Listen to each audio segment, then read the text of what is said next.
सकाळी सकाळीच आज वावरात गेलो, आईला सोडून द्यायला मी. वावरामध्ये आलो ना, आई एकटीच कापूस वेचत आहे ना. आपली पण इच्छा झाली होती आईला सोबती राहायची, पण आपल्या मागं दुकान आहे तर आपल्याला दुकानवर जायला लागते. असा फुटून आहे भाऊ, पूर्ण वावर पांढरही पांढर होऊन जिकडे पावतो तिकडे. पण पूर्ण वावर फिरून गेलो डायरेक्ट गाडीकडे, काऊन तर आपल्याला जायचं आहे दुकानवर ना. आज तर लय उशीर झाला होता दुकानवर जायला भाऊ. मग डायरेक्ट मामाच्या गावाला आलो. आजीला म्हणलं झाली का तयारी? हो झालीच म्हणे. दुकानवर आलो, मग इकडं पाहतो तर काही जास्त आज गर्दी नव्हती अजून सऱ्यामध्ये. मग म्हणलं दुकान लावून द्यावं ना, मग नुसतं बसाचंच काम आहे म्हणलं. दुकान लावता लावता आपल्याला आपले ओमभाऊ दिसले होते आज लय दिवसाचे दुकान मध्ये. त्याच्या दुकानमध्ये गेलो होतो थोडंसं, मग आपलं दुकान लावलं. मग तेवढ्यातच आपले आप्पाजी आले होते दुकानवर. आपण पूर्ण दुकान लावून ओके केलं. मग यात्रा फिरावं म्हणलं थोडीशी. मग यात्रा फिरता फिरता आपल्या मित्राचं दुकान होतं ते इकडे आलो दुकानवर आपल्या मित्राच्या.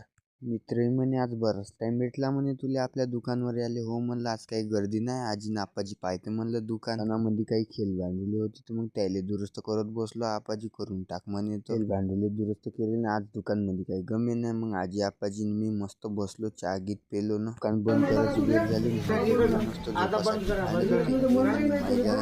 माझी जागा. दुकान झालं पूर्ण बंद करणं ना. मग गेलो डायरेक्ट आपण दर्शन करायला. इकडे दर्शन गीत केलं ना. भेटू मग नेक्स्ट व्हिडिओ मध्ये. सबस्क्राईब करून घे.